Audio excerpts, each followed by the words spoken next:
welcome to the new and improved American Recut. I'm Nick. I'm Brendan, and we have faces now. We have faces now. We have a new format. We'll be doing both our American Recut and our Ramble On in the same video, which means that the first 5-6 minutes or so of this are going to be actual spoiler-free and getting into very surface-level stuff for the plot. Then after that, we'll get into our long-form discussion about the story, our thoughts on it, and any problems we might have had. Now, with that being said, let's proceed to the spoiler-free review. Also, you will have to forgive us for any errors and any technical errors and any audio errors. We're still working out the kinks. Still working out those kinks. But, alright, so, first things first. Synopsis-wise. We're just going to kind of come up with our own synopsis because, frankly, in the past, synopses have been largely worthless. Oh god, this name is so fucking long. In 2020's Birds of Prey and the Emancipation of Harley Quinn, Margot Robbie plays Harley Quinn as she wanders around town, and other characters do things as well.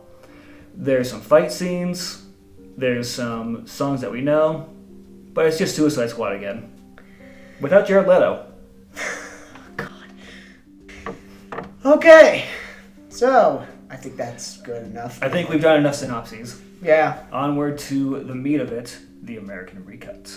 All right, now. So, spoiler-free. Let's get into the story. All right, so story. There wasn't really a story here. No. This was primarily a kind of Suicide Squad-y thing where we kind of constantly jump between different cast members and see what they're doing. We kind of have a very floating perspective of finding out who everyone is. Except with the story, it also jumps backwards a lot and then forwards a lot and then backwards. It's a simple story, but it's confusingly told. Right. Through the mind of a crazy person, Harley Quinn. Except not really, because she's not even like the point of view in this movie. She's like this movie. She tried to narrate it. Well, we'll get into that later. To say the least, the story in this one is very basic but told poorly. Very much so. The characters. I really thought this was going to be one where like Margot Robbie was like going to be the super hammy over the top one that I thought was like trying too hard. But she's the most restrained performance in this whole thing, and that bothers me.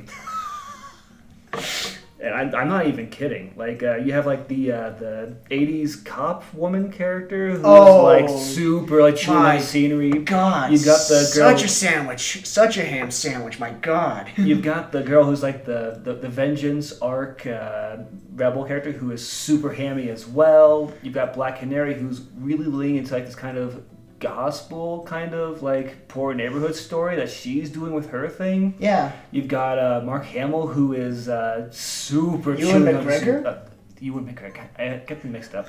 You got Ewan McGregor who is just chewing hard on the scenery. Like this is I'd argue his worst performance. I agree. It blew my mind seeing him in this movie. I just can't see Ewan McGregor as a villain. Next up, themes. What a joke. Okay.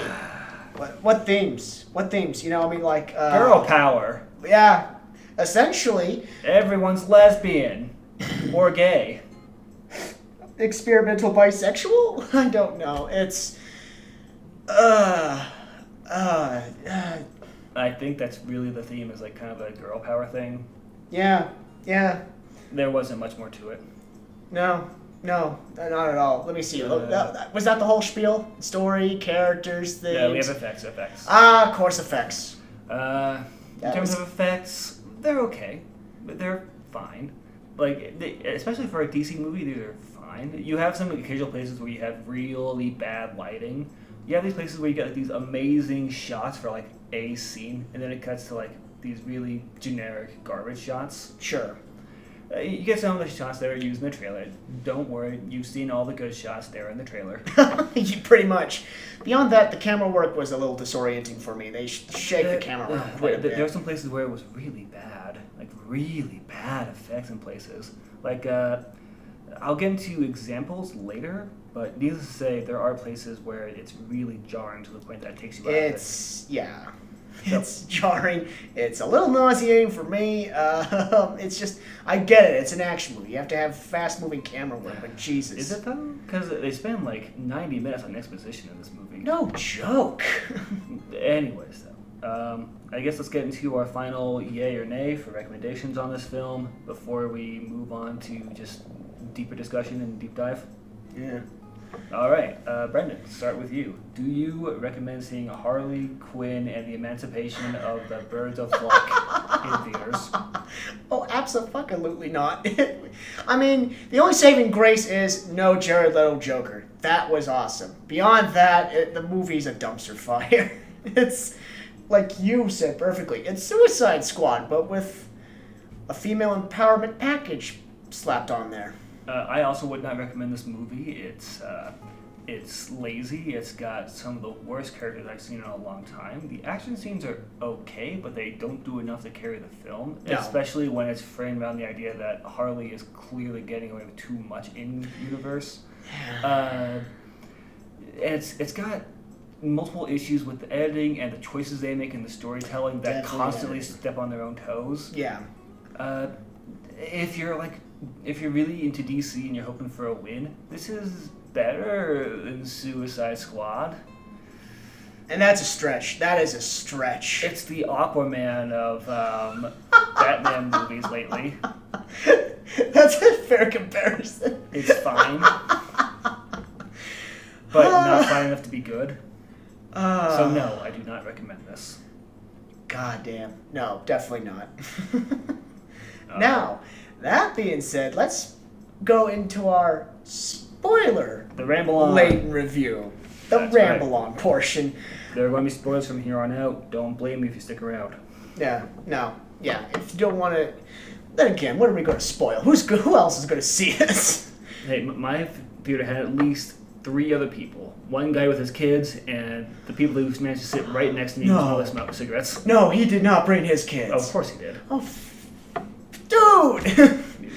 He's trashy. Of course he brought his kids. You know, and what kind of surprised me, so there was... It's the target demographic, Brendan. Trashy dudes that bring their kids. Oh, God. I think I saw a woman that came into the theater dressed as Harley Quinn, so, yeah, right. Oof. Tacky. Yeah. Why is this Harley Quinn so popular? I mean, I like Harley Quinn, but why is this... Because DC's cramming it down our throat. No joke. Alright, so first, let's get into being kind to this movie a little bit. Margot Robbie is surprisingly good. I like her as Harley Quinn quite a bit. Sure, She's got a good voice. She does the kind of light switch, the kind of switch from Harley to psychiatrist really well. Right. She has a few moments in this where she gets decent little monologues, and her voice generally is very pleasant to listen to. I like listening to her as Harley Quinn. She's generally pretty good. She's yeah, I agree. She's done this kind of character before, so she's definitely seasoned in this particular role. So she's pretty good. Everyone else, on the other hand, well, let's stay nice for a moment. Yeah, fair. Try. All right. Restrain myself. I like some of the shots that get used. They're in the trailer, obviously, and there are shots that you would expect to be in there, but there are some shots that look really good. There's the occasional shot where it's just a still camera shot against a mood sky with them walking away or being framed or in slow-mo or something, but they're still good-looking shots, and they want you to know it. So they have at least a little bit of tact in that sense. I think it could kind of depend on them doing a very good Gotham. I think it's I mean... And yeah. In terms of the combat, the fight choreography, it's pretty okay. A lot of the fights are pretty okay with how they're choreographed, especially the fights involving Harley. Those ones are generally pretty okay. I'll give you the choreography. The choreography was entertaining to watch. The camera work, man. The camera was not great, well, except for the occasional little freeze frame trailer shot. Sure. Yeah. Okay, well, that is the end of being nice to this movie. That was it. That was all the nice things we had for the movie. That's all I've got. You got anything? No, not really. All right. Well, let's get into examples of what I was talking about. So, with the way the story is told, it's very, very jarring. Very jarring, the way they chose to edit this film. So, Right. because the film starts with like a prequel monologue thing of how we got Harley to this place, and then we immediately do a flashback to a previous party, and then we move back to the present, then a flashback to the party, follow that character forward, and a flashback to Harley after the party. Follow her forward, and a flashback to the cop, and follow her forward. 10 minutes of that, I immediately gave up on the 10 movie. minutes? That was like an hour and a half of it. Well, I mean, she just kept doing it. She just kept doing it. And it just got so exhausting. Like, I gave up trying to... It gets exhausting. And I don't know why they couldn't tell this movie in a straightforward way, where they would at least, like, you know, have Harley show up to the next thing that happens instead of having to constantly flash back to another character, which, granted, is a problem with ensemble movies that you have to deal with, but in the right hands, it can be handled competently. Well, they totally did this on purpose. I get it. Now, Harley Quinn is supposed to be an unreliable narrator, but all the same... She doesn't narrate. She almost never narrates, or if she does narrate, it's just her voice, but it's clearly not her narrating, not really. Well, I mean, her voice does kind of segue back to a previous, like you said, when she goes back to the bar, you know. Well, okay, allow me to have a correction for myself here. There are a few scenes where clearly it's supposed to be an unreliable narrator, like when she blows up the Acme factory and it's like fireworks and stuff, and then we cut to like the cop's point of view and it's like a horrible grease fire. Yeah. Or when like she gets knocked down, she has like the Marilyn Monroe bits. Like, that was clearly just for the trailer. Yeah. That was just for the trailer. They do nothing with that. Right, that was missing. They did nothing with that stuff. There's when she's in the jail, but that's all, like, accurate because the jail malfunctions because she bashed it with a bat for the control panel. I thought that was stupid. Oh, it was unbelievably contrived. And that's part of the story, too, is that a lot of things happen to characters just to get them to that situation in the final third of the movie where they're all working together. Like, the whole thing with Black Canary becoming his driver because he knows she's good at fighting. Like, what? Why would that make her a good driver? Even Harley Quinn admits in the movie, dumb luck. And that's essentially what a lot of transpires in this film. Dumb luck. Which look, just because you lampshade it and say, "Wait a minute, it makes no sense. I should just leave now. I got my vengeance." That doesn't mean it's okay when you lampshade it and then keep doing the thing you're lampshading. Right. But yeah, there is Crossbow Killer. She's okay. Like she's has no real character. I was about to say I have no real opinion of the character because she seldomly shows up. She kind of just shows up near the end. It's like the fourth one. Yeah. The cop is, I guess her thing is like having a rough day. Oh, Renee Montoya. She's in the film. And the funniest gag with her is she wears a shirt that says, "I shaved my balls for this." Because she had garbage dumped on her original outfit and she had to get clothes from the police. This is the peak of comedy in this movie.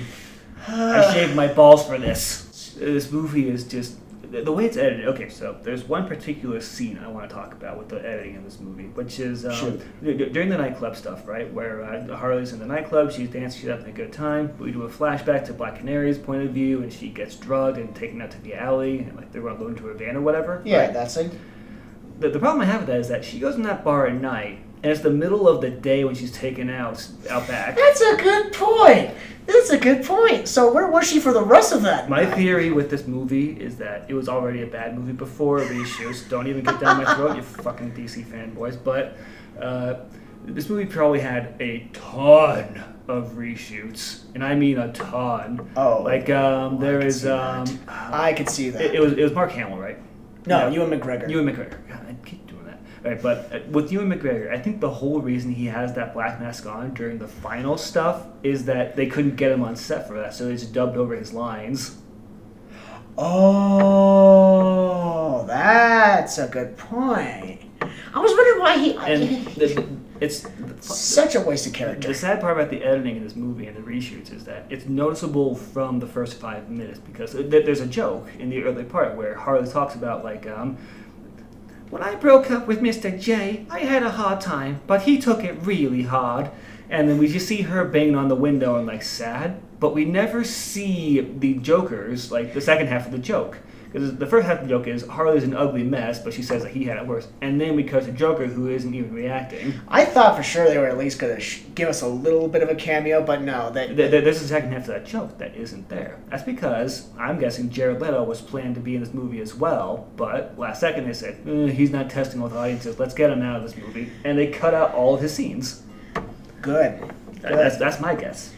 I can kind of see that. Because there's the other part where, like, she's in the fog on the bridge at the end, right? Having the female empowerment moment where she's, like, realizing, I can do this without a man. But you have Black Mask who's just kind of shouting things like, you need me, Harley, I complete you. And you damn well know, for any movie worth its salt, there would be a second monologue going, which is the Joker echoing those words back at her. Ooh, right. Because you gotta loop back to that. Well, you gotta have a call and answer where he's doing the lines, and you have the Joker, which is her source of trauma, doing the calls as well, so that it matches up to her motivation. But because Jared Leto was cut from the movie, all of his lines were cut from the movie as well. So it's just kind of awkward silence while she's staring at the fog. No, right. Again, it is a mercy that they cut that Jared Leto Joker, but all the same, it didn't do the movie any good either to cut him out. It just feels awkward. There's a lot of scenes that are super flat because there's something missing, and it's probably Joker. Or Batman. Okay. Batman also got recasted. Wait, he got recasted? Well, yeah, because now it's going to be Robert Pattinson. Okay. He could be okay. I liked him in Lighthouse. Okay. But it's Ben Affleck. Ben Affleck also got recast, so there's probably a plan where they're like, okay, if we just recast Joker into Ben Affleck's Batman stuff, we can use this footage we have. What do you mean Ben Affleck's out? Shit, we have no footage. But yeah, that's my theory at least. Is there's definitely something missing from a lot of Harley scenes, and it's probably that. Well, God, and. There was some stuff they could have cut out too. This movie is also just super rushed. There's a lot of there's the guy who runs the Chinese restaurant that she's staying above, where he gets introduced, immediately betrays her, and then leaves. Yeah, no, that's the whole scene. She's been crashing at that place for like months. Even at the start of the movie, she was like shown living up there. And we never meet the owner of that place. Well, the timescale is really confusing because she just broke up with the Joker, and then it's a week later, except maybe it's a month later. Oh, that's true. It's a few weeks later. That's right. Black Canary selling into her Rolls driver, but also it's been a couple weeks since she's been on the case. But also, the moment she walked away, she got chased by the cops. The timeline's so convoluted. I didn't like that. Harley gets a bat because of course she does. Because of course she does. She gets a hyena because of course she does. I feel like if you want a consistent picture of how you handle Harley and like the basic story of how you do a Harley Quinn movie, you just look at the Harley Quinn TV show. I enjoy that. It's there. It exists. Yeah. It's not amazing, but it's solid. It's a solid place to start. Yeah. Go with that format. Go with that way of her breaking up. Don't do whatever this movie was. Margot Robbie played a good Harley Quinn. You could have just done a Harley Quinn movie. You didn't have to do Birds of Prey. I think that DC did some testing and found that Harley Quinn wasn't a strong enough character on her own, so she needs a backup crew. But they can't outshine her, so they have to be like the D tier of the D tiers of superhero teams, which is Birds of Prey, which is just 3 people just kind of beating people up. Essentially, yeah. I think. Okay, I'm trying to remember. Birds of Prey did have Black Canary and Huntress and some other third wheel whose name slips my mind. It definitely was not Renee Montoya, but who gives a damn about that? No, you could have cut the Birds of Prey out, and sure, you're right. Harley Quinn. And I hope someday we get a movie where Black Mask gets a little bit of like respect. At all, because Black Mask is just the punching bag, or just this takes place before Batman was established. He's the generic the mobster. The only things Black Mask is ever used for in any media is this shows that we're in the early days of Batman. Like it's like it's kind of like in BoJack Horseman where you have to talk about like I love this '90s music, especially since we're in the '90s. He's just that kind of character where when he shows up, you're like, oh, okay, we're in the early '90s. Okay, I could kind of see that. And that's where his role starts and stops. Yeah. Because he's such a boring character. You can't do anything with him.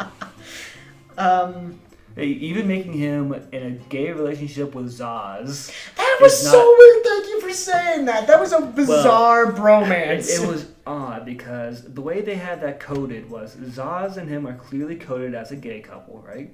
And then nothing wrong with that. It's an interesting direction. It was never. They don't really do anything with that aside from making it a source of misogyny for Ewan McGregor.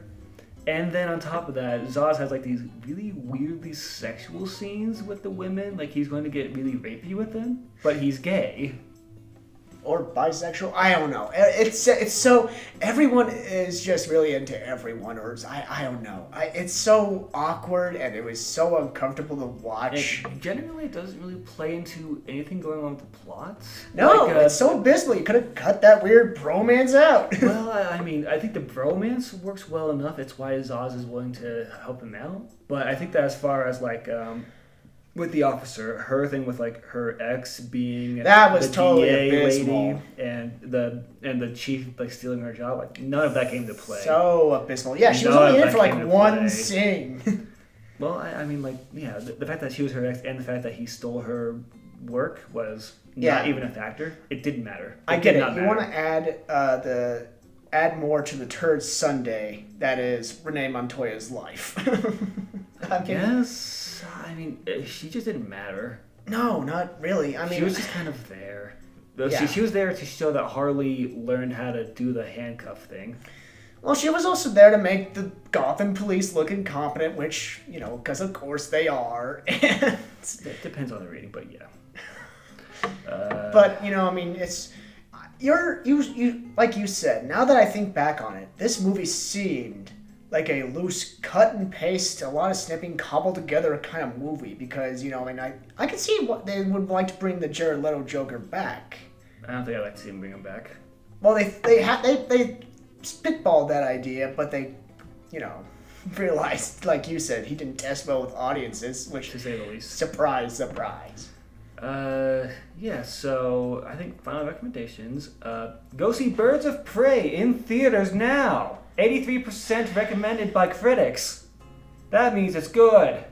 83%. That just kills me inside. Alright, well, do you have anything else you'd like to bring up before we move on to just our final kind of takedown? No. Alright, well, I think I'll go ahead and get started on that then. Shoot.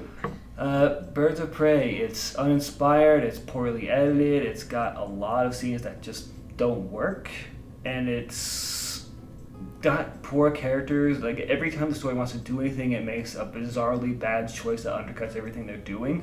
Yeah. It doesn't really go anywhere, it doesn't really leave much room for their sequels. Oh, please, no more. Like, just... It's not good. No. It's not good. It isn't.